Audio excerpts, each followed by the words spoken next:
Hello and welcome to the very first Mostly Local podcast. My name is Claire and my goal for this podcast is to focus on interesting people. I've lived in Nashville for 20 years and I still meet interesting people all the time here. As you may know, Nashville has a vibrant music scene, but I've noticed that we rarely get the chance to sit down with an artist and really get to know them. I love hearing about how an artist approaches their craft, and I'm hoping you do too. For this inaugural episode, I sat down with Daena, who's a local artist here in Nashville and someone I have a ton of respect for. She was kind enough to invite me over to her place for a chat, and we ended up talking about songwriting and identity and how to succeed as an artist, and I think you'll appreciate her insights about all of those things. I certainly did. Before we get into the interview, I want to let you know that this podcast is independently produced. I write the questions, I arrange the interviews, I record and edit the podcast completely by myself. And I love doing that. But it takes a lot of work. And if you enjoy what you're about to hear, it would mean a lot to me if you could spread the word or even donate directly to help fund future episodes. You can do that at patreon.com/mostlylocal. I want to keep this podcast ad-free, and you can help me do that for just $3 a month.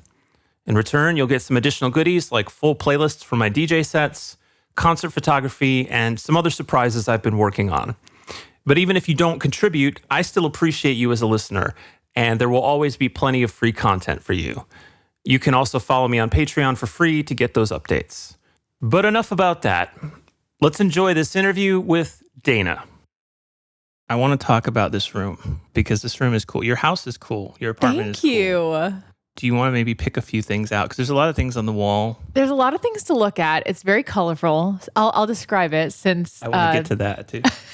Oh, my sign that says Satan was a lesbian? Yes. Found it at like a flea market. I love it so much. That looks like that's a novel, right? That was a book. Like a comic? I don't know. But like somebody... Like an old paperback, yeah. I hope so. Because if so, I need to acquire it. We can look up that guy's name and see. We should. Give him some promo. He's not, I guarantee you he's not around, not probably. alive. There's a Blue Ridge Parkway postcard. That's cool. It's got a cool old car on it. There's a Salem Witch. Is that Witch or cigarettes? Yeah. Is that a cigarette ad? Actually? I don't think so. Because they used to do that with cigarettes. They used to give you these little artworks. Oh my God. This is just a postcard that we got at the Salem Witch Museum. Oh, also in good. Salem. But yeah, I feel like I could never be like a minimalist with my like house. I'm just a maximalist. Like I just like little trinkets. I love little things to display. It's good because it creates I felt welcome when I came in here. I'm so glad. That makes me feel happy. I forgot to tell you this, but we're going to do introductions. So just do what I do. Okay. Hello. My name is Claire. I'm the person who is talking right now. This is what I sound like. My pronouns are she and her. Okay, go. Hello, my name is Daena. I am the person who you're now listening to speak, and my pronouns are she, her. And Daena, how would you describe yourself? What do you do? I would describe myself as a queer songwriter and musician. This is and great. Creative person. This is great. I like I like that word is first. Hell yeah. Hell yeah, it is. So first things first, you are a songwriter and a performer, and you have a new song and a new video out. I do. Can you tell me about it a little bit? I can so tell you about it. Okay. The new single is called Intrusive Thoughts. I wrote it because one of my plants was dying. Well, actually, no, it wasn't dying. It was just getting too big. It was doing great. And my friend... I'm not going to out her here because she gave me bad plant advice. She gave me fine advice, but I was inept at repotting my plant. And literally as soon as I was like, wow, you're doing so good. Let me put you in a better home. It died. Oh, no. Which I thought was so ironic and like a metaphor for like self-care and mental health is like, as soon as I feel like I'm trying to like actually put effort in, I'm like, everything goes to shit. And so that's kind of how I was feeling when I walked in the kitchen one morning and I like looked at my dead plant, because of course I didn't throw it out because I was like, maybe it'll come back. And I kind of just like started singing the first verse to myself, and I just kind of like wrote that whole like hook melody and like first verse just standing there looking at my plant. the video just came out this week, and it just was so much fun to make. I just had this vision of like white backdrop, white jumpsuit, throw paint and dirt and shit on me, and it's just chaotic. I will say it looks like you're having fun and that you're also miserable. That is absolutely the best way to describe that experience for me. I have some sensory things. I don't like things on me. Yeah. So like the fact that I did that, I was like, I know it's going to look cool and I want it to happen so bad that I'm going to dissociate from having paint all over me. Wow. So that's actually what's happening. Wow. That's what's happening. But also like the whole crew was just like some of my closest friends. So like, it was just like my best friends and hanging out and making cool art. So that's why it looks like I'm having the most fun ever and I am uncomfortable. It really does. And I think it matches. And the song is cool. It matches the song. It really does. Song. I love the way that it opens. I love the way that it opens with you reading the book that you wrote. Right? Very meta. No, it was very cool. I liked it. I love that video. Thank you. And I love all your videos. So let me ask you this. You make your own videos. You write and direct them, co-direct them. I co-direct and concept edit. Yeah. I'm very hands-on with stuff like that. Yeah, that's what I've noticed is sort of with all of your stuff, you are very hands-on. You do your own press. Mm-hmm. Yeah. Why do you do that? Well, some may say I'm a control freak. Well, no, it means that you have like the vision for it and also the ability to execute it. I try my best. I think, and I don't think this is like a bad thing. I think maybe people sometimes see this as a bad thing, but like I know what I want. Yeah. And I'm going to go get it. And I think that's just like how my like ambition works with, I'm just very driven with career stuff and music stuff. And I think I always have been. And it's hard, but when it's something I'm like really excited about, it's fun.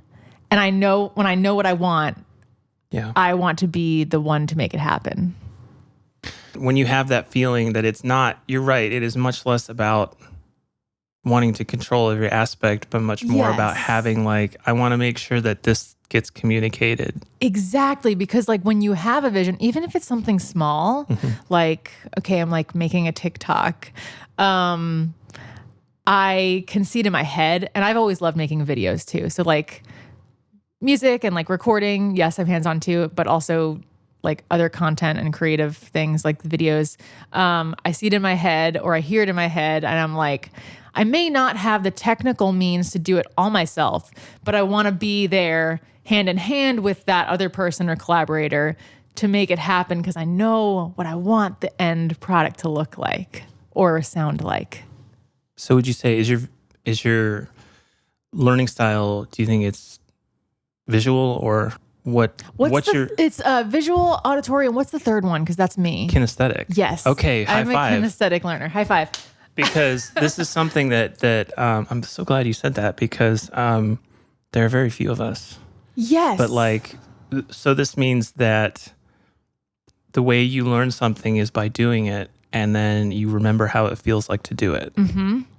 And this happens in all areas of my life. And I think it's hard for people to understand because like, this is not related to music, but I am notoriously not very good at directions. And so if I'm driving, okay, so I didn't have a car here. Okay. The first 4 years I lived here, which I went to college here, I didn't have a car. Mm-hmm. When I first got a car here, I was like, I don't know how to get anywhere. And my fiance was like, what are you talking about? Like, you've lived here for 4 years and like, I drive you around all the time. And I was like, exactly. You drive, I'm just there. Like, so if I'm not the one doing it, I will not remember. I always felt like I was good with knowing where stuff was. However, it hit me the other day because I was walking down 21st because my doctor is at Vanderbilt at that little place next to Pizza Perfect that used to be apartments, I think. And I was walking over there and then I had to walk down to CVS for something else.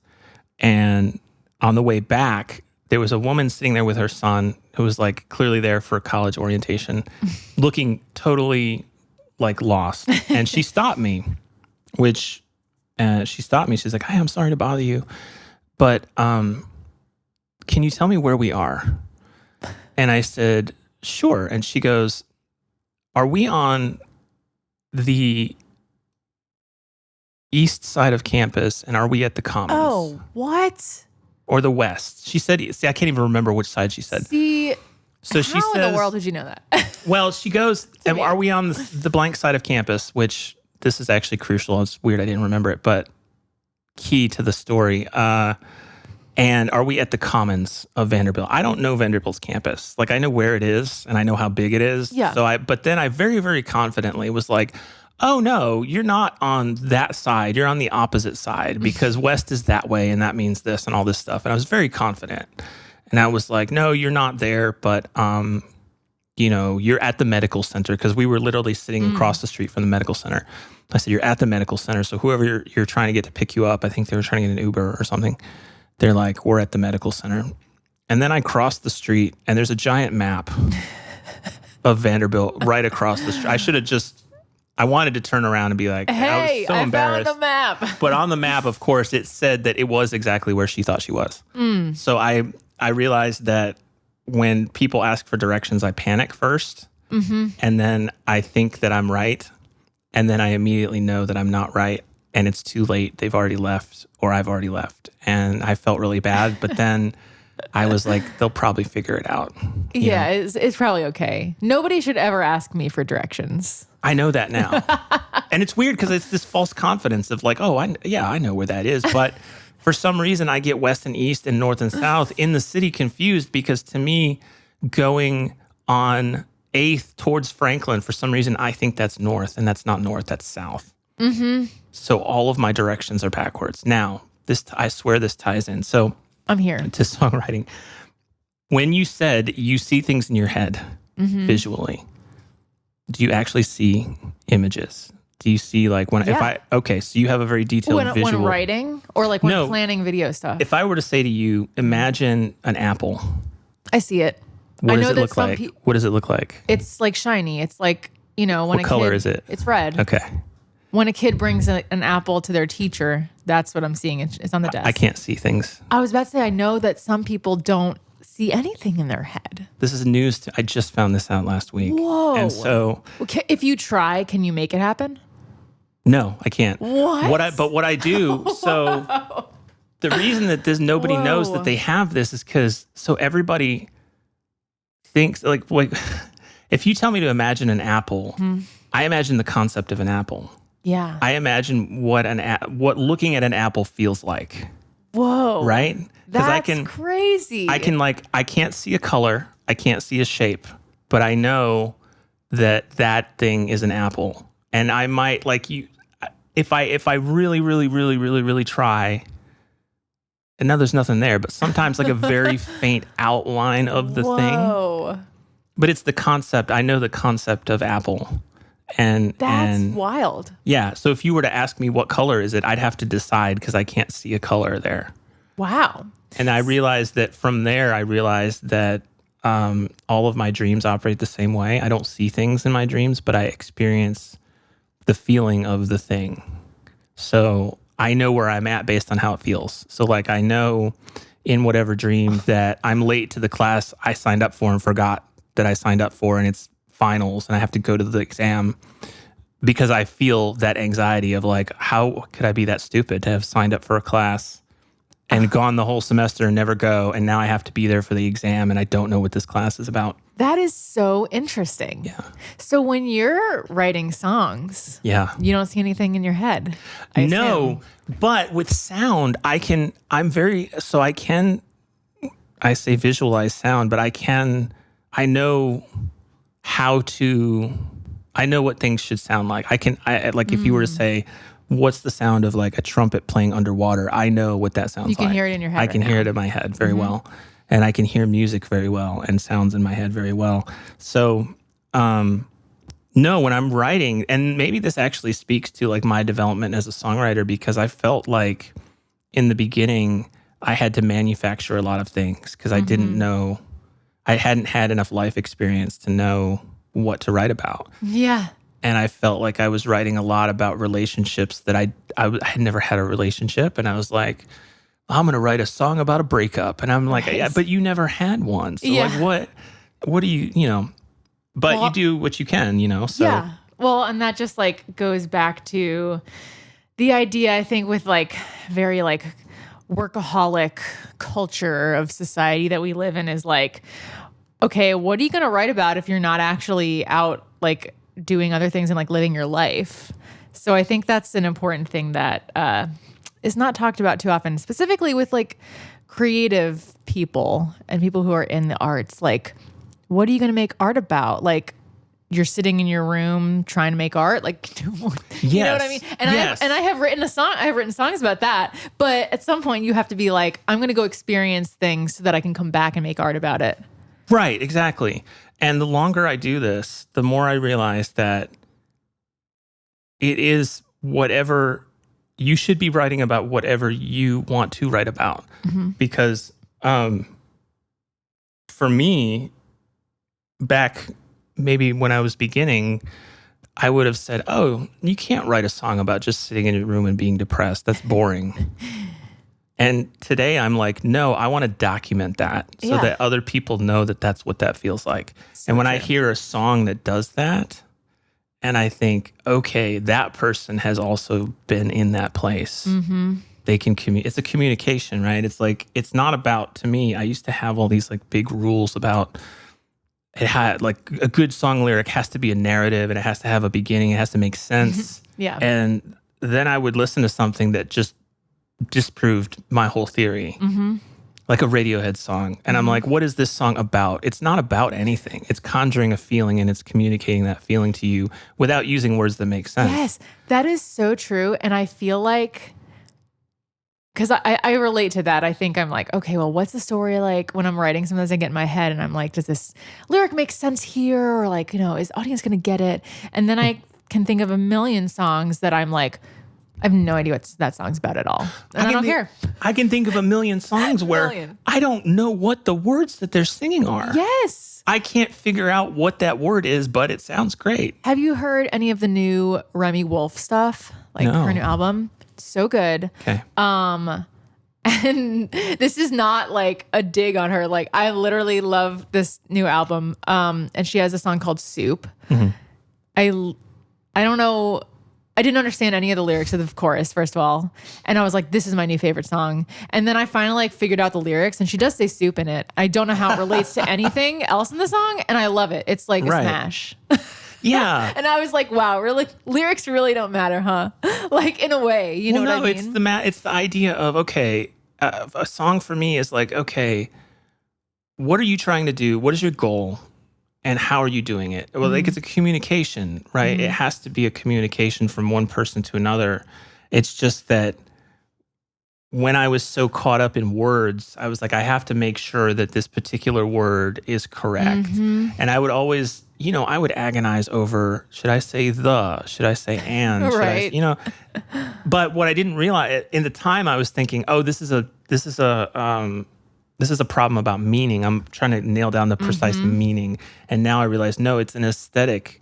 It's because I'm so kinesthetically tied to the sound of it. Yes. It's like, I want the sound of this word to make sense. Yes. Another one that I have no idea what it means, but I think everyone will understand the feeling if you listen to Champagne Supernova by Oasis.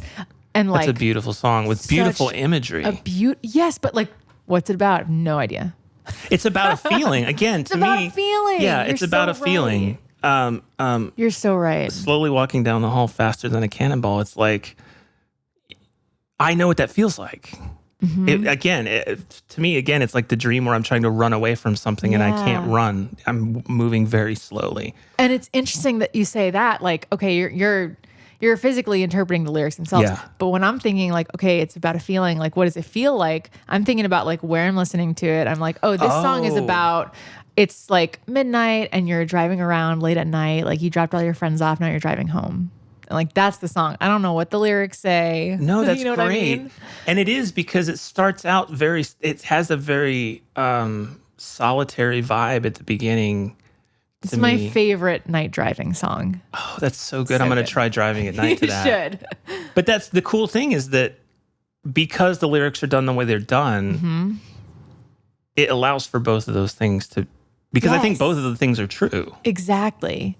And this is not to discount the type of songs that are like storytelling it's in a more linear way where Right. it has like, you know, a really clever hook payoff or something like that. Those songs are also really cool and really fun to write and feels more like a puzzle to me. But I think it's actually harder to open yourself up and let yourself just be like, let's just say whatever comes out and not worry about like semantics. There are parts of me and elements of my personality that there are not words for or phrases for.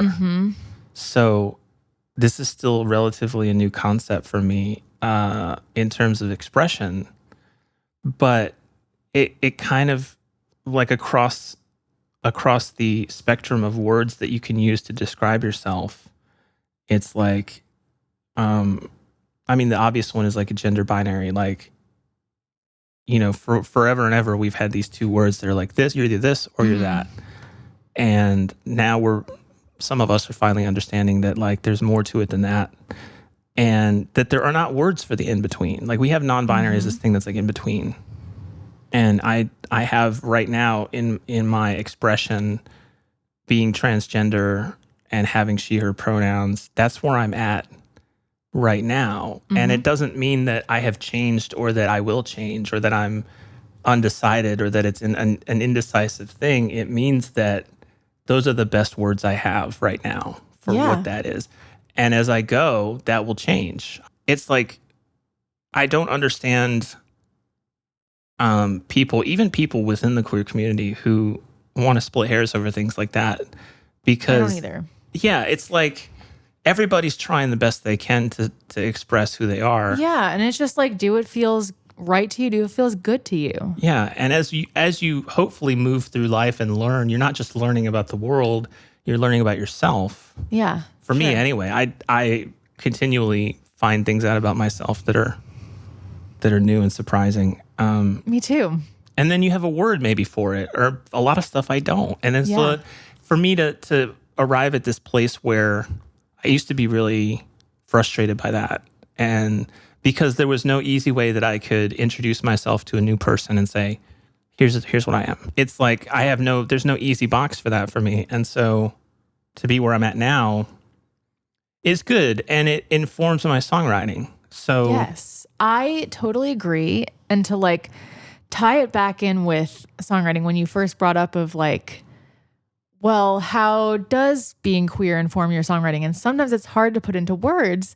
And it makes me think of the first song that I ever heard by one of my favorite bands, Muna, which was I Know a Place.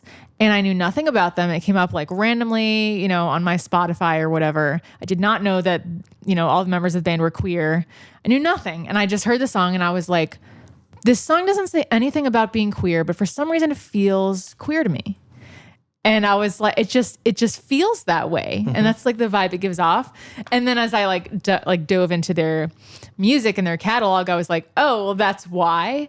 But it's just interesting that even though it wasn't explicitly stated in the song, that feeling spoke to me. And I think spoke to a lot of queer people when that song came out.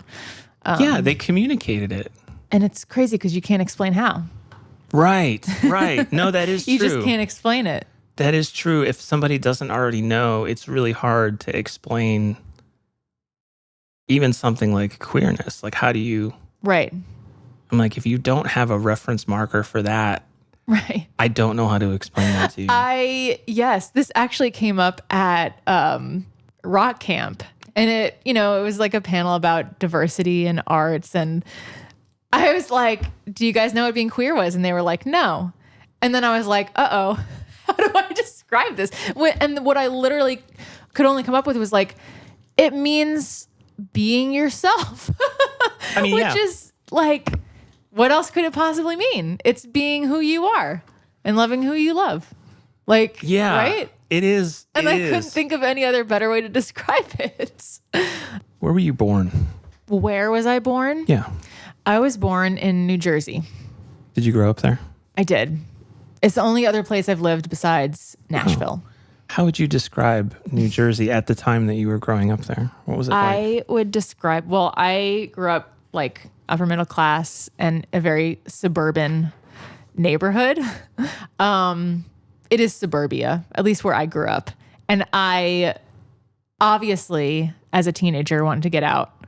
But I think I really like suburbia. I think it's underrated.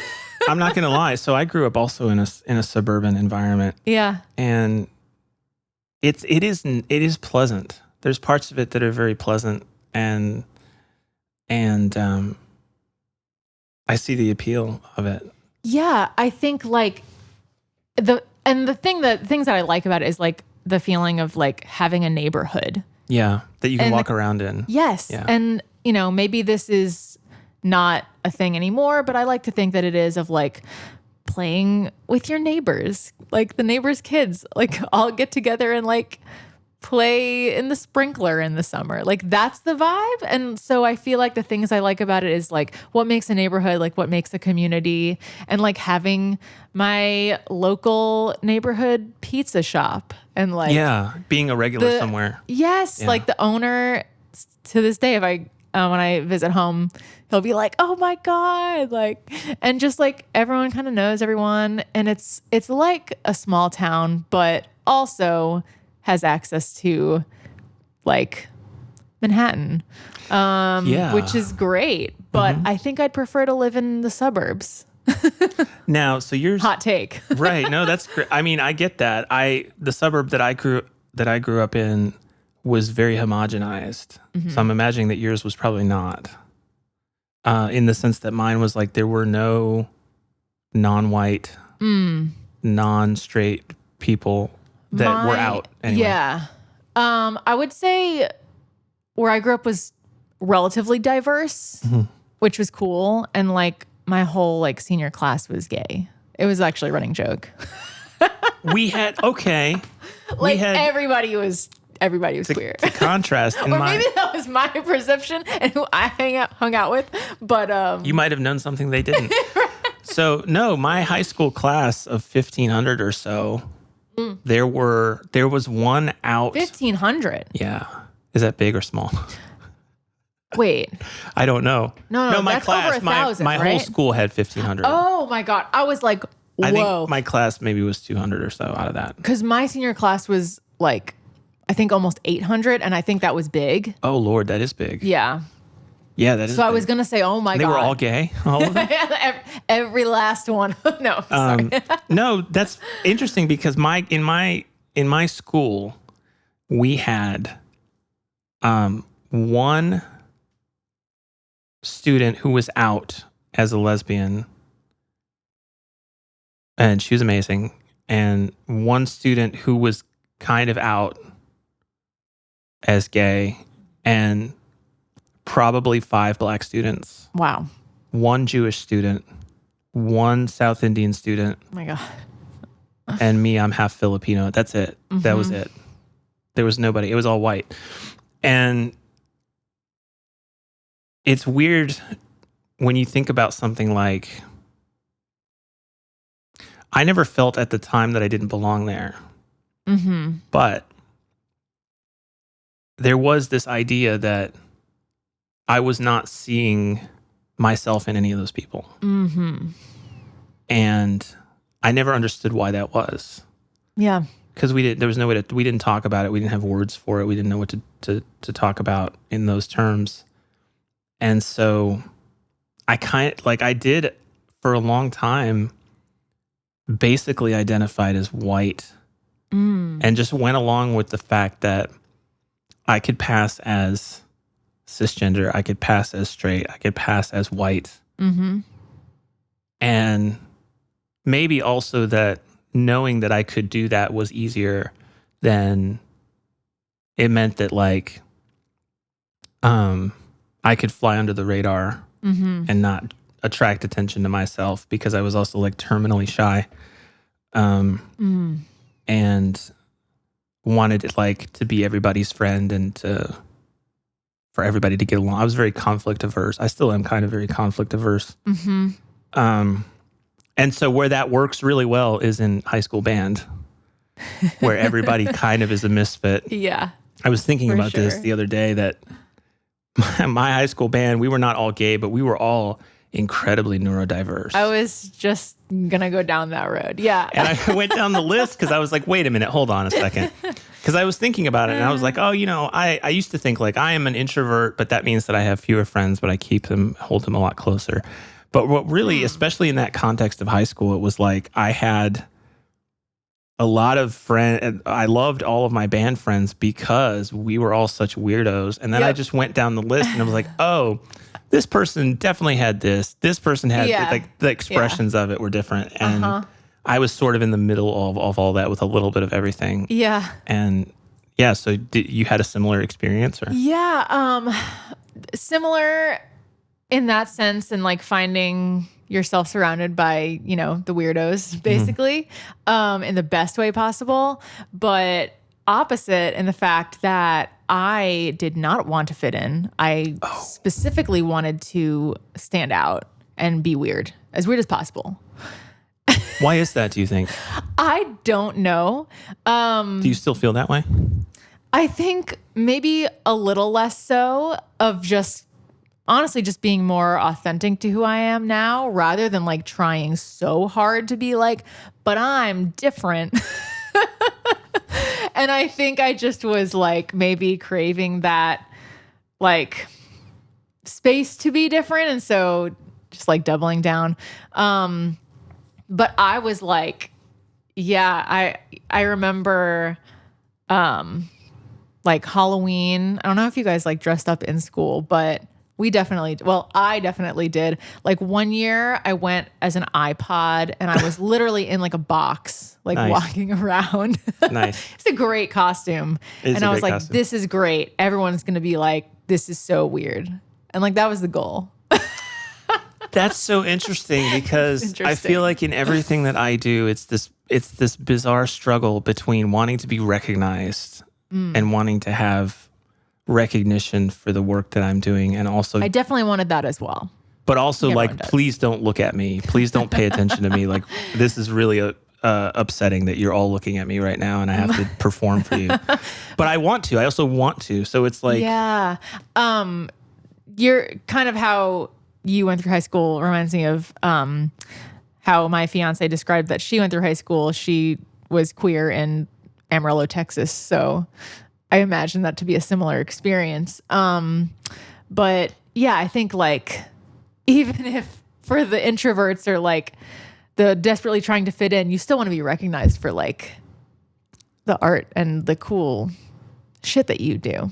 Yeah. And Who doesn't? Well, right. And it was overly complicated because I didn't know any of that stuff about myself. Yeah. I mean, I know it in the sense I can talk to you, a fellow kinesthetic learner, as like, you always know who you are. Yes. You always know. You don't, the way that you learn about yourself is you learn how to communicate things about yourself. Mm-hmm. So from the age of 10, I knew that my assigned gender was not correct. I couldn't have told you that then. Mm-hmm. I didn't have any words to express that. I just knew that it wasn't correct. And also at that point, the community I was in, which was also fairly religious, was like, all that stuff is bad. So then I was like, well, it can't be me because I'm not bad. So I'm just going to put that to the side and not think about it. Yeah. And the funny thing about that is that you always have to confront it. And I actually ended up having writer's block for like a period of about 5 years where I attributed it to having done an album with a band that I had that I was really excited about. And then the album kind of didn't go anywhere. Mm-hmm. And I thought, oh, that just means I suck at songwriting and I shouldn't do it anymore. And so not the case. Well, yeah, but at the time, but that's how it felt. That was how I felt, and it was also a deflection because the truth was the reason that, and so my thinking was, oh, I suck at this, and therefore, I was struggling to find new ideas. I was struggling to write music, and I thought, well, it must just be because you suck, and so that's when I turned and tried to do other things and like set aside music for a little while. And then it took me a number of years before I was like, no, the truth of it is that you have writer's block because there's this gigantic chunk of yourself that you're not willing to acknowledge. Mm-hmm. There is this huge part of yourself that has always been there, that you know is there, that is part of you, that is who you are, that you're not willing to look at objectively. Like, you're not willing to let it into the room with you. And I was scared of not knowing who I was, because I was like, with other people, it's like I always felt like, oh, if I can't explain myself to other people, they're going to judge me for that or whatever, which they do, but it's fine. Yeah. Now I'm in a place where I'm like, and so to finish that story, the way I got back into songwriting was literally when I was able to say, okay, I'm trans. I have to do something about it.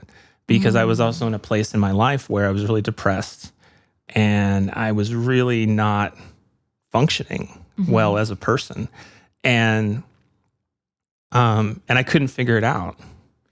And so the combination of a couple of things, including a really good therapist, to be able to sit there and go, okay, no, this is a part of me that I need to acknowledge, immediately turned everything back on. Wow. Like, the machine came back and I was like, oh, now I just realized that what I've been trying to do for my whole songwriting career is to write about being trans without having the vocabulary for it. Right. And without having even the concept of it was foreign to me. So at the same time, fully knowing that that's who I was. That makes so much sense to Right? me. Like, yeah, absolutely. It goes back to like kind of what we were talking about before of like, how can you be conveying something through songs or art without saying it explicitly, but you still know it. You still know it. You have to know it. And that's the other thing is like, Yes. Even if you're not saying in your lyrics, this song is about being trans, it's like, you know it. Right. And so you're able to write whatever song that comes out. and I always thought, just like with my weird visual thing, I always thought that counting sheep was a metaphor. I didn't know you could literally do it because I can't literally do it. That's funny. I always thought that the saying was like, write what you know. I always thought that was just a cliche. I was like, everybody says that. Of course no, it is literal advice of like, you have to know what you're writing about. You have to have known it in some way. Yes. That makes me think of something that my dad always told me. He's a visual artist. Oh, awesome. And I remember when I was a kid and, just drawing for fun, I would not call myself a good drawer. Another word for that. Me neither. But he always would tell me, draw what you see, not what you think you see. Ooh. And I always thought that was really cool because, I guess maybe you won't relate to this because if you picture in your head, what does like a face look like? Well, the ears go this way and whatever. And maybe when you're actually looking at it in real life, it's not what you think ears would look like, So really kind of, it's just interesting how you could think of that in the same way of like being true to yourself and just like doing what you know. I'm going to get really nerdy on you for a second. Please do. You reminded me of something that I saw recently that there is a photo. I turned my hotspot off, so I'm going to pull back up. There's a photo by the artist Rene Magritte. It's not a photo, it's a painting. He's a painter in the 20th century. There's a really good Paul Simon song called Rene and Georgette Magritte with their dog after the war, which is a beautiful, because they were Impressionist painters, but they were also, no, they weren't. They started out, I'm getting this all wrong. There's people who are going to hate me for all this, but they had ties to surrealism, kind of. So like Dali and they had kind of started in that camp of the surreal and then moved into like, evolved along the course of their 40 or 50 year career. And he specifically was concerned with visual representation and what art is and how you perceive it. And Interesting. there's a painting that he did a series of paintings called The Human Condition. And I should probably, can you just look that up on your phone? I absolutely can, because now I need to see it. Because I was going to show it to you, but I have all my stuff is off because I didn't want any of my alarms to go. So it's the one with the in front of the window. Yeah, there's actually, there's actually multiple, windows? I guess. But you can see, but just pull one of those up. Yeah. That's the one I'm thinking of. So what you see in that painting is a painting in front of a window. And the painting is of the landscape behind the window. Right. But the question that's raised by that is, what is actually behind that painting? Right. Because you're technically seeing what's behind it, but you're seeing someone else's representation of what's behind it. So interesting. You're not actually seeing the thing. And you're actually now, there's another level. You're looking at a painting of that scene that depicts that idea, right? Whoa. He does a lot of other stuff where he'll do a portrait and there will be something in front of the person's face. So that I could look at this forever. I see that. Definitely check his work out, because that's like a self-portrait of his, where you're like, okay, what's behind that, right? Because you're not shown. Right. Those that you're not shown, you have to fill that in with your mind. And although I can't visually see what is behind that, I can imagine the concept of it, right? Mm-hmm. I know that there's a face behind it, right?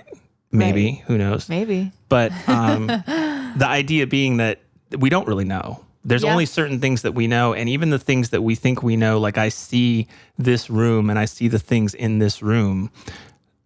That's my perception of what's in this room. Mm-hmm. And people individually see colors differently. Mm-hmm. So you say that couch is blue. I say that couch is blue. Are we seeing the same shade of blue?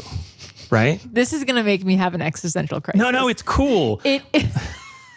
Sorry. No, in a good way. Okay, yeah. I love it. It's so true. When you're talking about songwriting, the brilliant thing about songwriting, again, the way I think about it as communicating something to somebody else, the most beautiful, the most effective, the most powerful songs to me are songs that do that with such precision, to where a room full of people or an arena full of people or a world full of people can listen to a song and go, I know what that's about. Even if what they're thinking it's about is totally different for each one of them. Especially if that's the case, right? But somehow we all get it.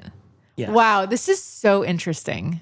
This is how, I don't know, this is just where I go when I think about songwriting, because, again, I used to think like, it has to tell a story. Listen, I spent a lot of time last week listening to old trucker songs that are just about, I drove my truck across the country. I'm not going to ask why. I'm just going to accept it. Because they're great.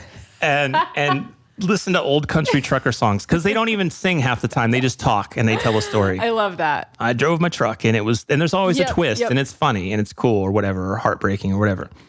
But that's one type. That's like one type for one type of person or one type of expression. And then there's an infinite amount of variations where you're communicating something from within yourself. So now when I try to write a song, I gravitate towards whatever parts of me, not even that are the most interesting, but are clamoring for attention the loudest, right? And now it is stuff like, because this is all still new for me, now it is like, okay, what the trans experience, which that phrase is hilarious because there is no definition for that phrase. Yeah. Everyone would define it differently. That's the point. It is different for everyone, but it is also universal because, right? When you hear a song, I go, oh, I love that. I love that I'm finally on the Chapel Roan train. I listened, I've had lots of people, not just you, lots of people going like, listen to her. She's so good. And she is, and that's good. And there's things about her and there's things about other artists like Muna and other artists who are like, they're very comfortable now. Whether like, regardless of their personal gender identity, they're very lyrically gender fluid. They're very comfortable with that, which is something I've always tried to cultivate. And let me tell you, 20 years ago, nobody was hearing that. Like, nobody was interested in that 20 years. Like, no one understood what that was 20 years ago. We were doing a session at Belmont where a friend of ours had a recording class, so he needed to record a session at like Studio A or Studio B or whatever. And he just chose to do Beast of Burden, the Rolling Stones song, and had a friend who volunteered to sing, and she's a woman. And so I was assisting, I was playing on the session and also kind of helping out with like logistics and stuff and the arrangement, because he was doing the production and like the recording. And I was like, don't flip the gender in the song. Just sing it the way it is. Because to me, that's a pet peeve of mine when people do flip the gender. Right. There's times where it makes sense and there's times when it doesn't. And I can accept that there are times where if you do it in a way that keeps the musical flow and keeps like the spirit of the lyric or whatever. But in that case, it was not, because like the words didn't rhyme anymore and like the phrases didn't fit anymore. That makes it so much worse. And it was like, and I was like, just sing it the way it is. And she really didn't want to. Oh my God. But you know what? Also, now that I'm thinking about it, if that's not her expression, then she shouldn't have done that. You know what? Because I do not want to pressure her to do something that she doesn't want to do. But it was weird to me that somebody wouldn't be comfortable with. I guess that's where I'm going. Yeah, I guess that's where I'm going. I totally get that. And also, it's making me think of how Luke Combs covered Fast Car in the past like couple years by Tracy Chapman. And I don't think he changed a single word. I think he said I was working as a waitress. Oh, that's sweet. I think. No, I'm gonna fact check it right now. We'll figure that out. But no, I respect that so much. That's what you need. Like, we need to explore these spaces because the more that we do that, the more everybody's going to figure out that it's not a big deal.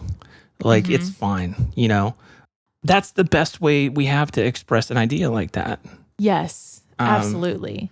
And that's where I think like the language becomes important. We've had like 70 years of traditional love songs about men and women in these very specific gender roles, and now we get to move to a phase where like, no, let's parse it out a little bit more. Let's say, okay, here's masculine and here's feminine, and let's go between them and let's see what else is in there. Because the interesting part to me is that there is other stuff in there, right? I don't one of the things that early on, I decided, I was like, I'm never going to write a love song because I hate love songs. But what I realized was I hate those traditional types of love songs that are a man singing to or about or over or in front of a woman. Yeah. And this concept that still it really bothers me that this idea of ownership of like, I'm going to make you mine, which is like a very strong thread all the way up to, there are still songs today that do this or speak of someone as belonging to somebody. And that is so, what's the word I'm thinking of? It's so repulsive to me. I was going to say gross. It's gross because it's like them seeing it as like this act of devotion or a sign of their fidelity or a sign of their love for somebody. And I'm thinking, no, you're just literally saying that you want to own somebody. Yeah, it's weird. Also, like, I don't think, like, just to speak for me, like, I am not something like to be owned. We are way more than that. You know what I mean? Right. I don't know. Well, and as we saw, so what I thought from that was, I don't want to write songs about love, but I do want to write songs about friendship. Friendship's awesome. Nobody writes songs about being friends. But as we learned just very recently, A.G. Sully dropped an album today, which blew my mind. Yeah. And there's a song on there that's about the best friend of her dreams, which is just her talking about all the great qualities of this friend that she has. There are so not enough like love songs. Yeah.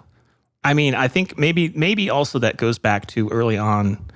I had a James Taylor record that was like his greatest hits.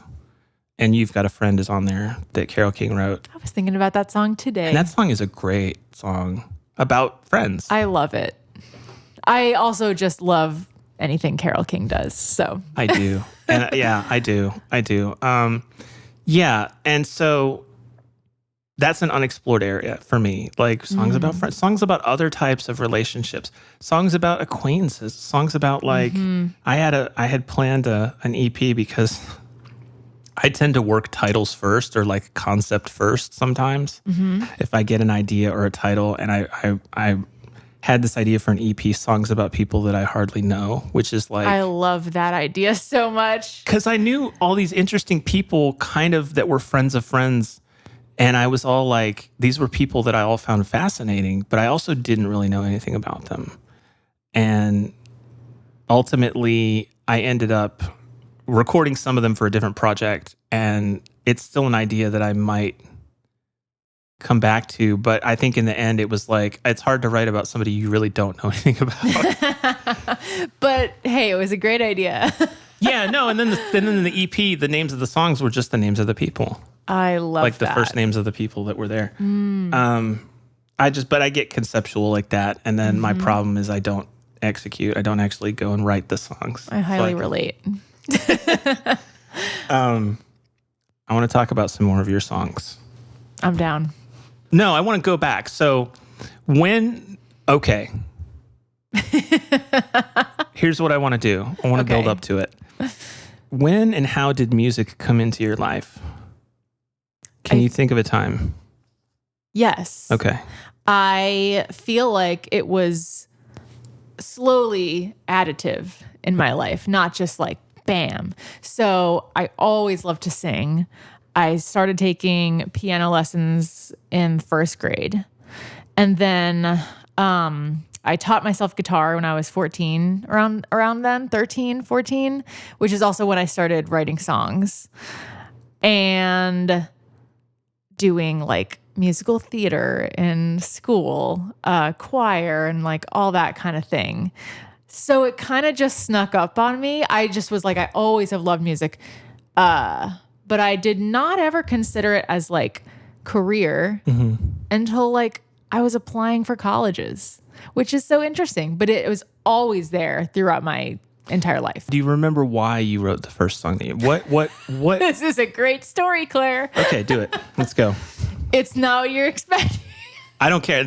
I love this. This is great. Okay, the first song I ever wrote was about the Jonas Brothers, and it was for a contest in Bop magazine. I was a Tiger Beat girly, but Bop had the contest where I could win a signed cell phone by the Jonas Brothers. Oh, and nice. they gave a list of words or phrases that you had to include in the song, including Bop magazine. Wow. Okay. And I was like, that's what motivated me to write my first song. So I wrote it, and it was really bad. And then I would say like probably months went by.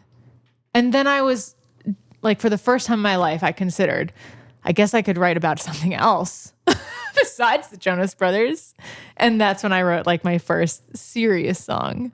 But yeah. You may not believe this. I have a similar story. Do you? So when I was in high school, I had a friend who wanted to start a ska band.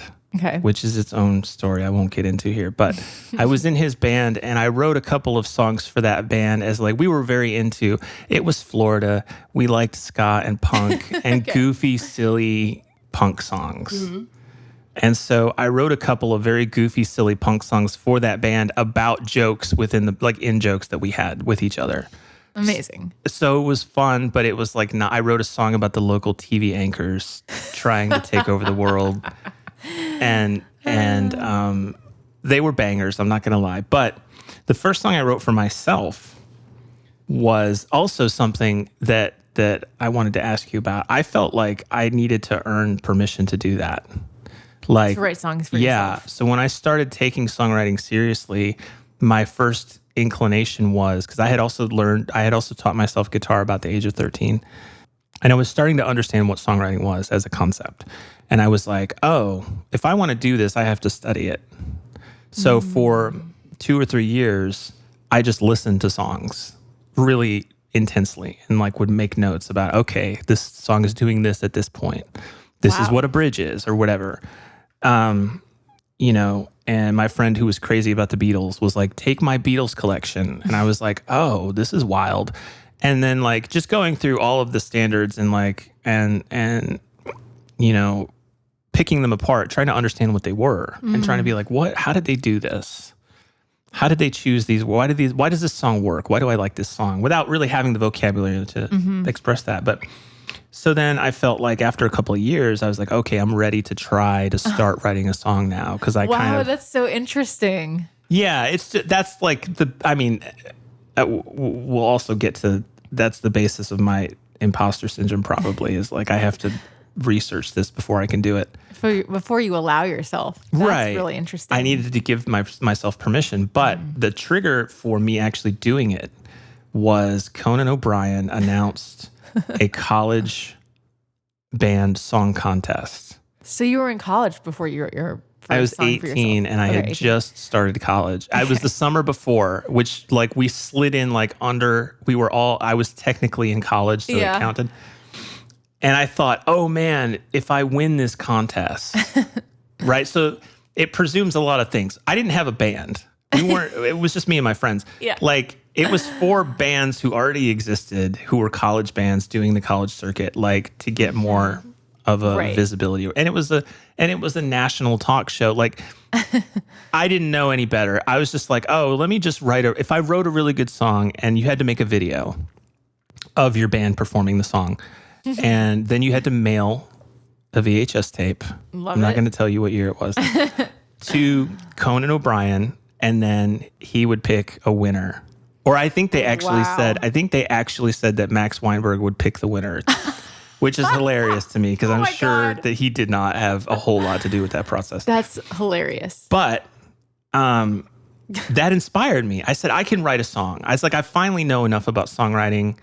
I have been cramming my head full of songs, and I have always loved to sing and to play music, and had finally granted myself permission. So I wrote this terrible song, again, about a relationship that didn't exist because I hadn't had one that was of any import. And it was kind of like it sounded like a watered down, like everybody at the time was like, this sounds like a John Mellencamp song. They were like trying to compliment me. Yeah. It sounds like a real watered down John Mellencamp, like a B-side that he didn't want.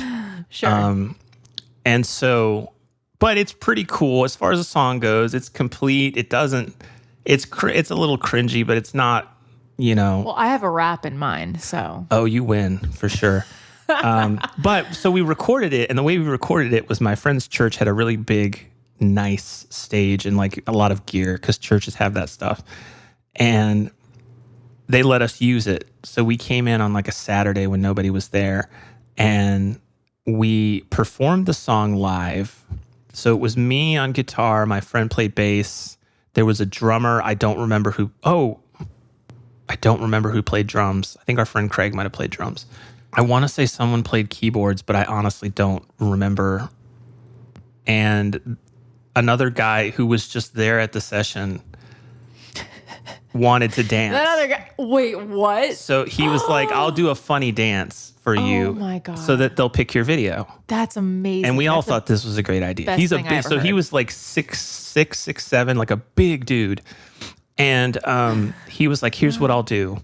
I will write something really funny on my body, and then I will take my shirt off during the video to reveal the message, which I think was like Conan Pick Us or something. It was ridiculous. Yeah. That makes sense. We start playing the song, which is very much like a mid-tempo rock pop John Mellencamp's like smooth kind of deal. Okay. And he's gyrating like he's in a punk band at a show, doing these wild moves, and then pulling his shirt up and showing this message and like dancing around.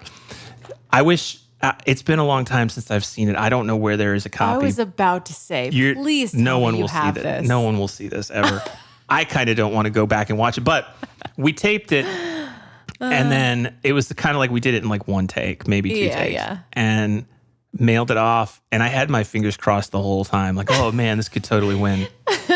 So it turns out they announced the winners a couple months later, and the winners were a band called Crack Pipe Wisconsin.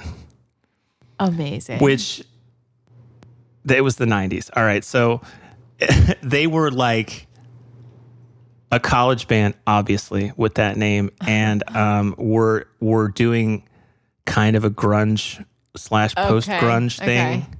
So it was very of the time. Yeah. And they looked the part. They, had long shaggy hair and wore plaid and all this stuff. And they won and then immediately disappeared and no one ever heard. They didn't have a career. As college bands do. But it's weird that we had that experience. That's like, I did it for a thing, an external thing. Which then I'm sure unlocked like, oh, well, I could also just do this for me, for fun. Because that's kind of what happened afterwards for me. But it took a sec. It did unlock the thing, but the sting of losing coupled with my own insecurities meant that like, okay, so now I'm going to go to college and I'm going to write songs, but I will never play them for anyone. So I did spend the next 4 years writing songs that no one ever heard.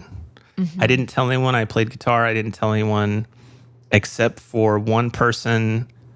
I met a girl in my advanced German class who was put in the wrong class. But the one day that she was there, she was like, I want to be a band. She wanted to start a ska band. It's always ska bands. And she was like, I want to start a ska band. And I was like, oh, I'll help you. But she was somebody that we got together and she had this book of lyrics. She had a folder of printed out lyrics. And every single one, she would pull a page out of the folder and look at it and sing it. And it was a complete song. She didn't play any instruments. It was a song in a key with sections. So she would sing a song and she would modulate on the bridge. I'm like, how are you doing that? Without any reference. Without any reference. She's like, I just make these up in the shower. I think she must have had, if not perfect pitch, she had some kind of thing going there where she just knew where the song should be, what it should be. And she had worked it out to where it was hilarious because she would sing a song and I would figure out what key it was in and start to play along.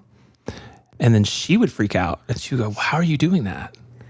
I'm like, no, I'm just playing what you already wrote. Like you're singing these notes. This is the chord that has to go under that note. And it has to work this way. And I've had the only successful co-writing experiences I've had is with people who operate like that. Because they bring the lyrics in that they already have a vision for and they already know the shape and the sound of the song, but they don't have any instrumental knowledge. And I can just place it underneath and go, oh, this is what has to go here. Right. And they're always like, yeah, this is great. And it just works. That's so cool. And also impressive on her part. Yeah, it was really impressive. And I wish that we had known what we were doing.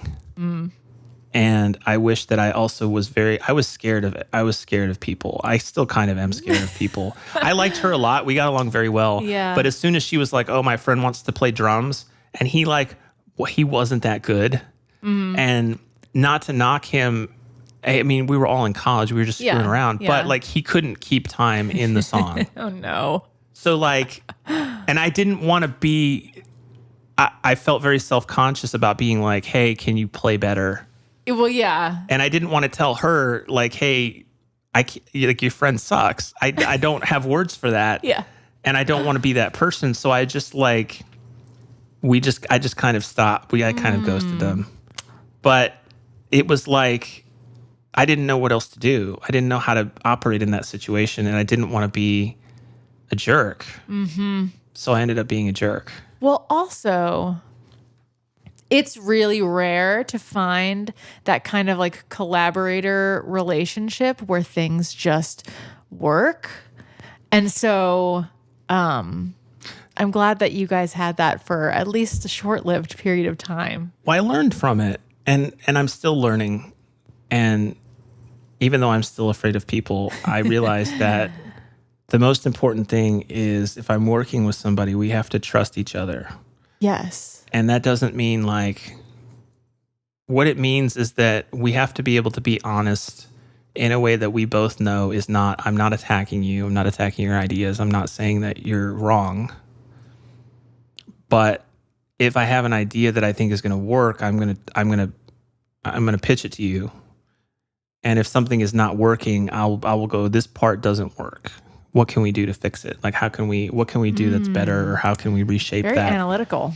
Well, that's how I think about songs. Because again, yeah. Well, I'm getting the sense that you are very analytical with how you think about songs. It's very interesting how you spent years like learning.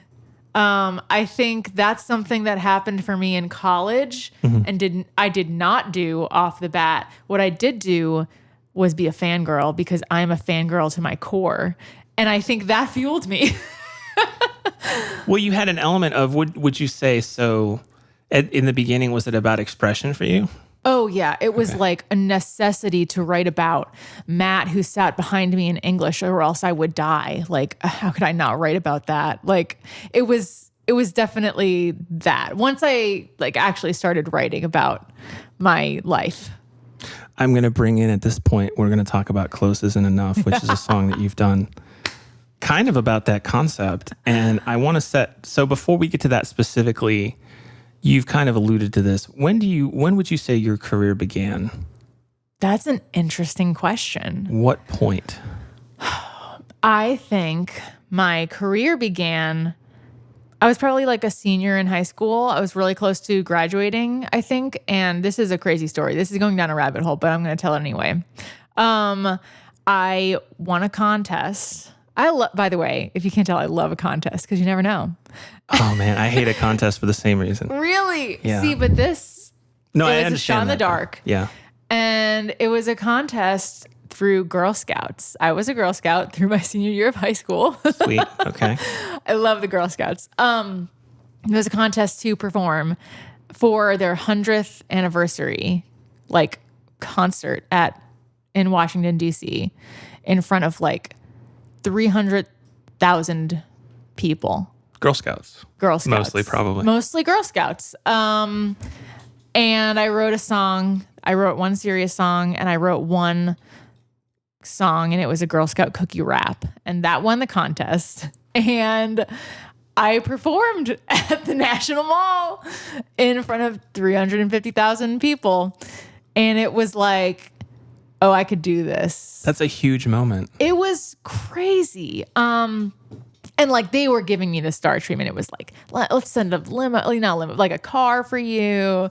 And like, I was like signing autographs for like 6-year-olds with their shirts. And like, I was like, wow, this is awesome. But like, aside from just like the this is awesome thing, it was like, oh, I think I can do this as a career. And like, honestly, I think that's when I started thinking like that. Did you have your artist name at that point? No. Okay. That came after. I had my first artist Your first artist project. So that's really cool. That's a flashpoint. That's a big moment. That was like a turning point moment. Yeah. And in which case, because this is something that we're not really trained to think about. Mm-hmm. It's not that we're not allowed to think about it, but we kind of aren't allowed to think about it in terms of having a career in this. Mm-hmm. Songwriters are other people and they're super famous. Therefore, you have to be reasonable. You have to have a fallback. You have to have a plan. You have to be practical, and You're doing the opposite of describing me. Right. You can, and that's the danger is that if you operate with that mindset, you are hindering yourself. You are making it more likely that you will just do the thing that you are planning to do as a fallback because that's your mindset. You don't believe that you can get to that place. At least that's been my experience. So you had that moment. You started thinking of yourself as an artist. Yes. Close Isn't Enough is 6 years after that. It feels like a million years after that, by the way. That's really weird to think about it like that. It is a song that is your most popular, has the most listens. It has 1 million listens on Spotify, which congratulations. Thank you. By the way. It's really wild. Is there a story behind the success of it or no, it just happened? It just happened. And like, I cannot tell you how, or I would be replicating it with every single song I put out. Right. Well, I can tell you that it's, from my perspective, hearing it, it is one of those songs that communicates something, even if you don't know what the words are saying. Mm-hmm. It's very haunting, and there's this contrast between, there's layers of vocals. There's vocals that are very close to you. There's vocals that are very far away. Mm-hmm. How did you create the sound of that track? So I did not produce that track myself. That one was done with my friend and close collaborator, Griggs. Mm-hmm. We went to college together and we made some music together after we both graduated, including that song. And he came into the writing session with that and also his omnichord. Oh, yeah. And that happens that we did record omnichord in the bridge of the song. And I think there's like a little beat that happens at some point. But anyway, but you layered your vocal. The vocals came later after we actually wrote. Right. So we kind of like top-lined writing that song. Okay. But the vocal layers, this is like one of my favorite things to do, and he is really great at it too. So especially like near the end of the song, like all of these vocal lines are kind of coming in and out and happening at once and just stepping aside to make room for the other. And then also there's like stacks of vocals. And I think that kind of makes the chorus, like the stacks of vocals, I do think like it wouldn't be as good with just the one like lead vocal line. Yeah, because for a song that, to me, the line that sticks out, the central thesis of the song perhaps, so close but we don't touch. Uh-huh. Right, which is something that you sing several times in that song. But it is so evocative because that is the precise, to me, that is exactly what I strive for when I talk about communicating something. It is so concise and it is so perfectly that particular feeling of, I really dig this person. And we're in this situation socially where we're next to each other a lot. Mm-hmm. And it's a magnetism that you're like, why does it stop here? Why does it have to stop here? And that line, and especially the way you sing it expresses that perfectly. Thank you. You're welcome. And I think in those moments, you're also hyper-focused on the fact that you are almost touching. Yeah, exactly right. You don't. My brain is shut off because it's just going like, this is so cool. Yeah. Yes. And I think the way that you have these vocals layered, it creates this sense of being close and being distant at the same time, because there's a lot of things happening, but there's a distance in there that you can hear, and I can't really describe it. That's really cool that's how that hit you. I love that it hit you that way. Yeah. We definitely purposefully layered vocals. Maybe not as the double meaning, but I love it. No, like you're singing, and then you have like the call and the response. You're doing the singing during the verse, and then the response is always like this kind of like a little fill or something, but it's got a ton of reverb on it. It's like you're in another room or from somewhere else. Someone is calling back. Yes. And you're like, that's the distance part of it, right? Totally. And that also feeds into, if you look at the artwork, it's just a little UFO. Ooh. And I don't know why, but the track to me, I just was like, this song is about aliens in space, like in love. Like, that's beautiful. Like sexual tension for like these like space aliens. And nowhere in the song is it about space aliens at all, but it felt intergalactic to me. And I was like, the artwork needs to be a little UFO. And then I made a little lyric video for it in 2020 with like photo booth and like a space green screen, like a horrible green screen. And I just was like, this is what it feels like to me. It's going back to what we first started talking about, is like, I don't know if you got that vibe, but somehow you did. It's like far away, but close at the same Far away, time. but close. But that's the theme. You're singing about that thing. And to me, it comes off, it reads as space aliens. But that horny means... space aliens. Horny space aliens. I love that. But it's also it means it's universal. It's a universal feeling. Space aliens probably feel that too. Probably. They're just like us for real. They're just like us for real. I love that. Let's talk about Alter Ego. Okay. Because this is another song that kind of hit me upside the head when it came out.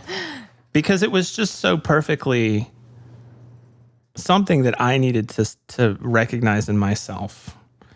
And what would you say the central thesis of that song is? I think this song goes back to not being afraid to be yourself and do whatever it is you want to do without putting societal limitations and expectations on you. And kind of this internal, like busting out of this internal struggle of like, well, I can't do that because ... Right. Which is what my head is always filled with. Yeah. Excuses not to. It's difficult. It's not easy. But I mean, and I've written this song a lot of times before I wrote this song because there's a huge list of, things that I always wanted to do but never did because I wasn't cool enough or whatever the reason was. A YouTuber that I watch has this saying that he said that hit me very hard. And he said, when I was growing up, I didn't know you could just do stuff. Yes. It's true. When I was growing up, I've talked about it in songwriting, but in all aspects of being in a band or doing whatever, I didn't know that you could just do it. Yes, absolutely. And the first line of the song is, wanted to be cool. So I said I was cool. And it is now fact. That's how it works. Yeah, that's literally how it works. And, but it's like the best kept secret because you see, everyone living their life walking around. And you're like, oh, I wish I could, do that. It's like, you actually can. You have to have a personal definition of success. You have to know what you want to be and what you want to do. Because if you don't, you're just going to take whatever comes at you. And, when we're figuring all this stuff out for ourselves, when we're figuring out how to write, when we're figuring out how to present ourselves as an artist, and this is what I'm getting at is my question to you. You seem to have had an understanding of this is the kind of artist I want to be. This is the kind of music I want to write. And you seem to have just gone for it. Is that true? Or am I projecting? I think so. And I think, well, yes, and I will expand on that. But I think like it's interesting you telling that story because I think creating is different than like working in the industry. Very different. Yeah. So it's like are you thinking about your brand, your artist persona, et cetera, which I don't think I have an artist persona. I think I just am me. But so I think that's a very different mindset than being in your creative, like your creating mindset, and what you want to write about and what you want to say to the world. It's a little different. But I think, yes, like I said before, I think I always have known what I wanted. And like when I started my artist project, Daena, I went in specifically saying, I want to do a pop project. Yeah. I've done the singer-songwriter thing. I want to be a pop girly. And I was like, yes. And then I did that for a few years. And then a couple years ago, I was like, I want to be more pop rock. I want to like kind of leave the synth pop realm and do more kind of edgier, little guitar based driven songs. And like, it's a very conscious thing for me of like deciding like the whole vibe. What made you consider that shift? I think I was bored. Oh, okay. Okay. And I think, I was like, yeah, I've done that now. And I'm hoping that my more recent stuff still translates and comes across as the same artist that did close isn't enough, and my synth pop stuff, because it is still me. It's just, what am I interested in doing at the moment? What's fun to me? What is naturally coming out when I sit down to write a song? And I think that's just what, being genuine to yourself as an artist is. I think it all sounds like you. I mean, thank you. That's what I would say. I guess it is all me.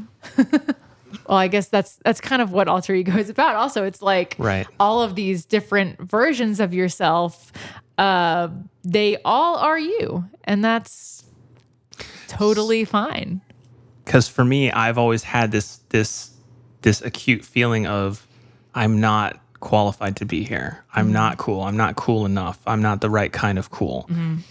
But those become true when I believe those things. Right.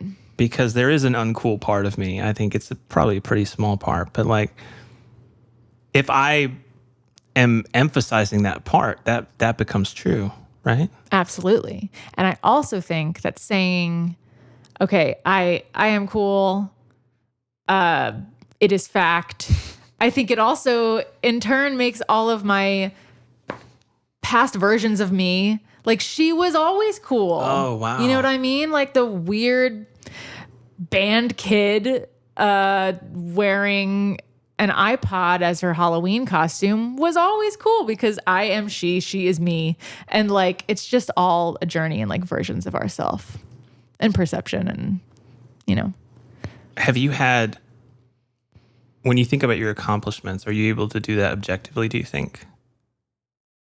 Because for me, it's an issue of there are things I've done that are pretty cool that I just forget about because I don't. Yes, I agree. It's hard. I think that's a really hard one because if you would have told 17-year-old me that I had 1 million streams on a song I wrote, yeah, I would be like, you're lying, because I literally never thought that I would have that. Never. Right. And so now, but I think it's just how I am. I am very ambitious, and I'm thinking of the next thing. So I need to force myself sometimes to stop and be like, look at all this cool shit you've done. This is really cool. And your younger self would be like in awe. So it goes back to like your perception of success and like, I don't know. I'm always terrified of being that person who won't stop talking about themselves. And so I went the other way. And there are people who I met when I had writer's block that I never told them I did music. Oh my God. So, because I didn't want to talk about it, because it was also something I was ashamed of because I couldn't do it at that time. And I remember, I still have friends to this day who they'll find out, I didn't even know. I was like, well, I didn't know how to bring it up. I didn't know how to talk about it. Yeah. And I never do it in the way of, I never have anything to pitch. I never have anything to promote. The idea of having to sell my song to someone makes me physically ill. And I hope that doesn't sound pretentious, but because that, again, it's a totally different thing than just creating and being. Yeah. Because for me, it's like, I love music. So I'm always looking for music, and I'm always finding music, and I'm always obsessing over music. And I get in the trap of, well, isn't everybody like this? Really? No, they're really not. No, nobody does this. Many people will just turn on the radio, and then it's just kind of in the background. It's in the background, which I don't have anything. Fine. No, I don't have anything against that either. But it's the idea of now we're in a conundrum because I've made something that I'm proud of and I want people to hear it. Mm-hmm. But I really do not want to go up to a person and say, you should listen to my song. Yeah. How could I presume and be so presumptuous to know that this person would get anything out of my song? Mm-hmm. And maybe that goes back to the imposter syndrome and like fake it till you make it, of just assume, oh, no, I know this is cool. So other people will think it's cool too. I just need them to hear it. Some of the stuff I write, and I think so-and-so will really dig this because it's got this thing in there that they really like. Totally. And songwriting has always been so personal for me because it has mostly been for people I know. Like, My ideal situation is I want to have a career where I get to write and make the songs I want to make, and I get to play them for my friends. That's kind of all I want. Yeah, you're like success. Yeah, because that's all. I love performing, but it is so nerve-wracking in the sense that, you know, you're doing it in this public space. These people may or may not be here to see you. Yeah. That's a whole other thing that we could get into, but because I also get mad that people go to shows and then they like talk through the whole thing. If you're in Nashville and you're talking at shows, Which is 80% of people who are going to shows here. Listen, if you're in Nashville and you talk at shows, number one, stop doing it.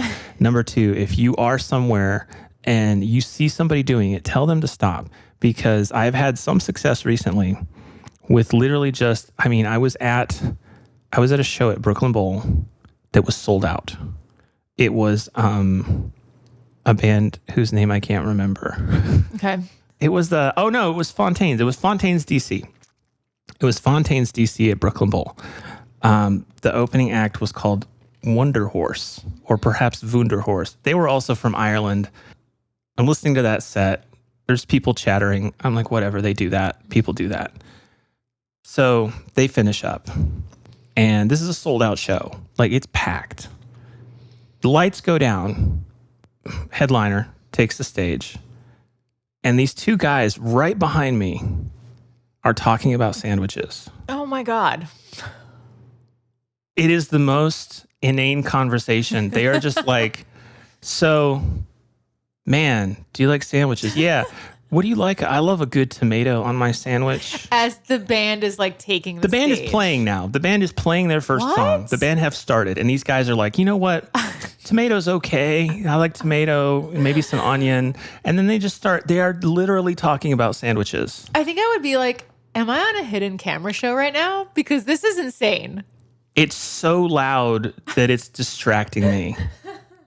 And I don't want to say anything because I do not ever want to be that person. But I made a pact with myself, because I'm also learning that you have to communicate. People are not going to know sometimes that something is wrong unless you tell them, because they can't read your mind. But also they should know better. So I said, okay. But also I'm judging you. Also, I'm thinking it was also like a $40 ticket to get into this show. Yeah, it was not cheap. Please kindly shut the hell up. So I said, I'll give them 3 songs. Yeah. I said, I will let them have their talk. This very important discussion about 3 songs. I'm like, get it out of your system, guys. And so then I was okay. I was at peace, because I was like, okay, I'm not going to be anxious about this because I'm giving them a grace period. 3 songs. 3 songs is more than enough. And they're talking all through everything. And this band is a loud band. Oh my God. And they are just going. And they're not looking at the band. They're obviously looking into each other's eyes very deeply as they talk about sandwiches. And so they're intimate. I tried to look at them in a way, but they're not looking. A subtle look. But they're not looking at me. They're looking into each other's eyes. Oh my God. So I'm standing there. 3rd song starts. And they are just in it. They're in the woods. They're in the weeds. They're like... Still on sandwiches. Still on sandwiches. Like, they are like, I went to this place the other day and it was okay. It was like not even good. Like, it was just like, this one was okay. I literally would feel like someone's playing a prank on me. Well, I couldn't... My rage was so... I was so blinded. I was like completely... I couldn't focus on the band. And this is what made me say something finally, because it was actually keeping me from... hearing the band with this chatter in my ear. I was like, I can't pay attention to what's happening when you are yammering. So I turned around and I said, hey. I was like, hey. I said it loud enough so that they knew I was talking to them. But I didn't want to be like, I don't want to yell at them right away. Yeah, but also the band is playing and they're having a loud conversation. So you had to be a little bit loud. I think I waited until the end of the 3rd song. Okay. Because my rage was just, I was boiling at that point and I could not. And I turned around and I said, hey. I said, I can't believe that you're having a conversation right now. Can you please stop? Can you please stop? That's good. You know? And I I wasn't trying to be mean. I was just trying to state the facts. I was like, I can't believe that you're doing this. Can you please stop? It's really interfering. And the look on these dudes' faces, they were so shocked. And then one guy actually opened his mouth and he goes, well, you don't have to be rude about it. Oh my God. But they shut up. See? So it worked. He did have to make me feel bad, though. So he did have to get his dig in and make me feel bad. Of course. And put it back on me that I'm the rude one when he would not stop talking about. Oh my God. And ever since then, I have been on a bit of a, let's call it, I am on a mission to get people to stop doing this because it's so disrespectful to the artists. The other thing I did, oh my God, was I played a show in January at Cobra. Mm-hmm. And Cobra, as you know, is an interesting place. Yeah. But it was a very low key. It was like a showcase kind of a thing. Okay. There was like 5 or 6 artists on the bill. I was playing solo electric guitar and singing. And I opened up. I'm pretty sure I went first because they needed one more spot to fill. And I was like, can I just come play songs? And they're like, yeah, fine. So I get up there and start. And I can hear people in the audience talking, and Oh my God, did you say something? I did because again, it was preventing me from performing. Actually performing. Yeah. Because I could hear them. And again, it was probably easier for me because I was just playing electric guitar and singing and, so there was a lot of space there, but it would never occur to me to have a conversation during a performance. Can you imagine if you went to see like a Broadway show and the whole place was just talking amongst themselves? I think they get mean about it though, don't they? I think they kick people out. Sometimes that's what you have to do, I guess. No, and there weren't that many people there because it was Cobra and it was like early in the evening and I'm the first one. So there were like maybe 10 people in the room and they were talking. And I finished the song I was doing and I said, hey, I'm glad that you're here. I can hear you talking from the stage and it's really disrupting me. So if you want to have a conversation, there's a whole bar that's over there. Just go out into the bar. Good for you. And I don't think they actually just kept talking, but yeah. I'm willing to acknowledge that I have a sensitivity to it that is probably more than most people. Mm-hmm. But it is such a disrespectful thing to do to an artist. And literally the only thing I can get out of a show is somebody's attention. I'm not going to make money. Mm-hmm. I'm not going to be famous or rich or anything. Mm-hmm. All I can hope for is that you pay attention to what I do. And I can't even expect you to like it. But all I can expect is that you might listen to it. And for someone who would just refuse because they just want to talk over it. Yeah, I think the issue is that it's also become just kind of a norm. Of course, yeah. And just, you don't have to be silent or not having a conversation when you're at a show. Like that's just kind of the norm, which is unfortunate. And I think a lot of people have been like talking about how concert etiquette has kind of gone down the drain, even with huge artists, like people just screaming. It's like, can I listen to Taylor Swift sing instead of hearing you scream in my ear? Like blood curdling scream, like the unnecessary. Like it's crazy. It's crazy. It's just so much work.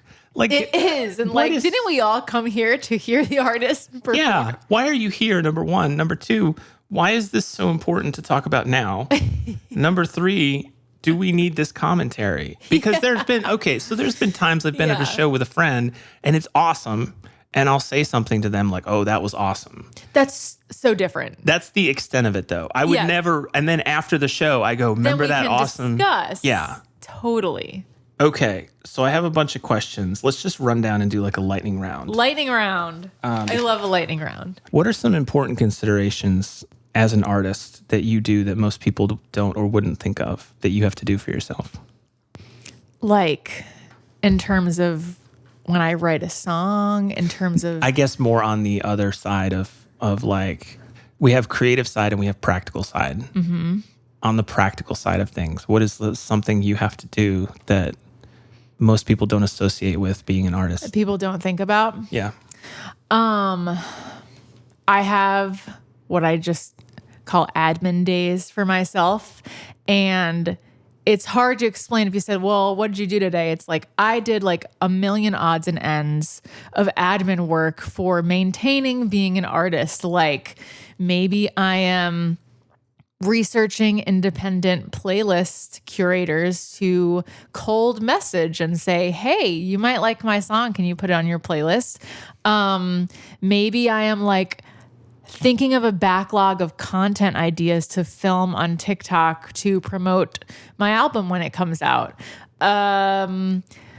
Maybe I'm on Pinterest and putting together a Pinterest board because I have a photo shoot coming up and I need to know what's happening. And this is more in line with being an independent artist and doing literally everything yourself. Is it looking in the local magazine and seeing what bands are coming here? Maybe I'm reaching out to their booking agents to see, do you need an opener? Like, it's all those things that happen behind the scenes that just then suddenly are done, that people don't think about how much time, effort, and money go into just being an artist and maintaining being an artist, I think. Yes. Very unglamorous. No, it's important. It's just like, it is, that's just the reality of it. So it's interesting to hear you say that, because something I struggle with is how to switch between those things. And you do it in groups. You're like, this is an admin day. I'm going to do all the admin stuff, knock it out and go forward. And the other part of that is being an artist requires being deliberate in a lot of ways that people don't think about. When you make a music video, I think people think of making a music video as like, oh, it's a fun thing that you did. Or even like a photo shoot. Or even like a photo shoot or anything, any type of thing. Video. TikTok, oh, that's a fun thing. No, those are all deliberate things that you have. I mean, you don't have to. You don't have to be deliberate about it. But if you're not being deliberate about it, you're just hoping it's going to work. Yeah. And you're hoping to get lucky and then it's going to work. And also, if you're not being deliberate about it, to me, it's like kind of like, what's the point? Like, exactly. Even if it's just for me, I'm like, I'm going to throw in an Easter egg from a song I did 5 years ago. No one's going to know that, but it's fun. It's fun to be deliberate. It's fun to be deliberate. You're right, because that's where the joy is, and that gives you so much more in terms of your expression. That's why I think that's part of the reason that in this shift that you've talked about in your music, why your music still sounds like you, because you're still being deliberate and you're still crafting this experience of when someone goes to watch a daena video. I kind of know what to expect. I don't know exactly what to expect, but I know there are hallmarks to your style that I'm going to go, oh, yeah, that makes sense. How do you want to be remembered? Whoa. I know, that was a left turn. That's a hard question. I think as an artist or as a person? I was going to say, you can take that either way. You can answer that separately, or you can pick the more important one to you. When I think about it's kind of like, well, what do you hope that people say about you when you're not around? And I think I hope people say like, daena's like so fun and just herself all the time, like 100% of the time. And like genuine, true to herself, and makes me laugh. And I think that's how I would like to be remembered. What's your favorite musical sound and your favorite non-musical sound? My favorite musical sound, it's like from any instrument or... Yeah, interpret that however you want. I don't know. That's really hard. My favorite musical sound is a hard one. I really like... This is funny. You just picked up your iced coffee, but the ice cubes are melted. When you get a fresh iced coffee, the clink? Twirl it around with the ice. Love it. The clink of you like hard, so like percussive sounds. But also, I think it makes me think I'm about to drink a delicious iced coffee. Oh, right. Okay, the association there. Yeah, it's like Pavlovian. Cool. Favorite musical sound? I don't know. That's a good one. Maybe I need to pay attention more. It might be contextual, because sometimes for me it's contextual, but I'm not sure if I would know how to answer that question either. Maybe it's just a bad question. No. But what it does make me think of is like with my own songs and other songs that I like listen to, there could be like one tiny sound in the background and be like, that's the best part of the song. 100%. Which is so cool. That was what I picked up when I was doing my early songwriting analysis, really, which was much more, now that I think about it, production 100%. Yeah, totally. Because I didn't separate the two, and I still kind of don't, because when I write a song, I'm always thinking of the production of it. Yeah, that's interesting.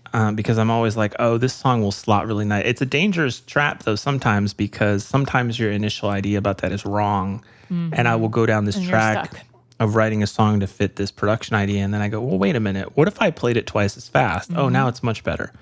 So like, I have to be careful about that. But definitely production ideas. Little earworms. And then they catch on. I guess I was fortunate to have stumbled on early on music that had a lot of those components. Like the Simon and Garfunkel records are produced in such a way that they are full of stuff like that.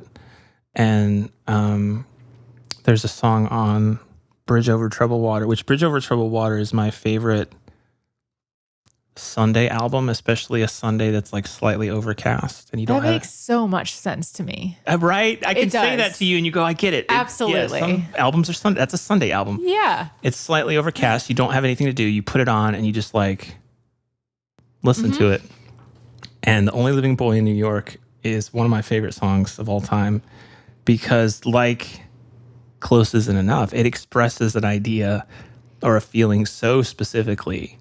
And in this case, it was Paul Simon going, I love you and I hate you.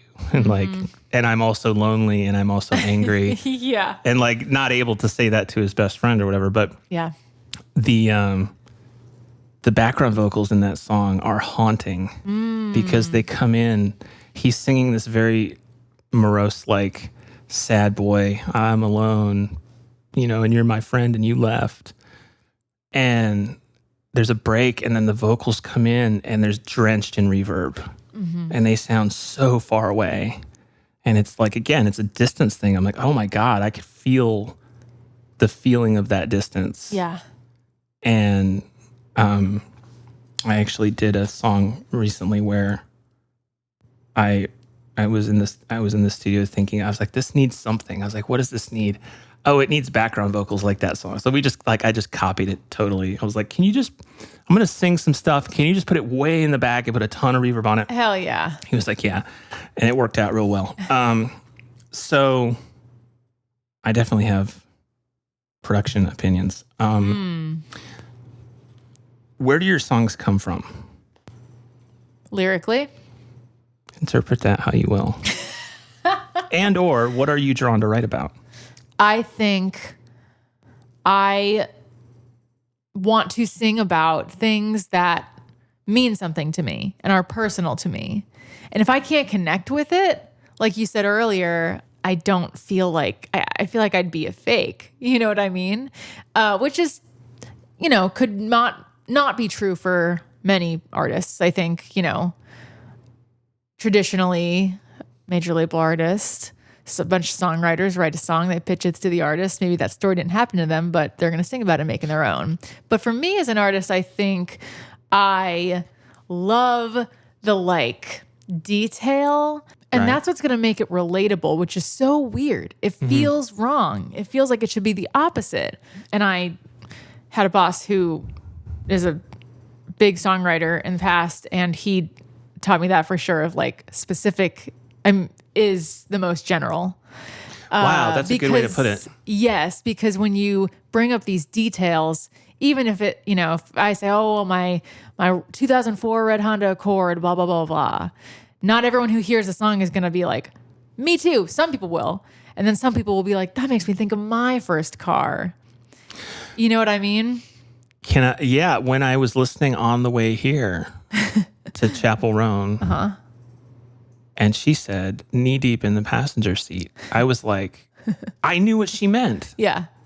I knew what she meant. And I was like, oh, okay. And that's obviously a very specific thing, reference to her. But I was like, oh, no, I know exactly what you mean when you say that. And I think when people hear songs, they immediately put themselves in it. And they're starting to piece it together around what's happened in their life. So it doesn't matter really what you say, because as long as you're being true to yourself, people are going to be able to relate to it, I think. That is paradoxical. Isn't it? It is hard because what we're trying to do ultimately is write something that hits those sensors that's like, oh, this is a personal experience I had. I don't know what personal experiences you've had. I just know the ones I've had. Right.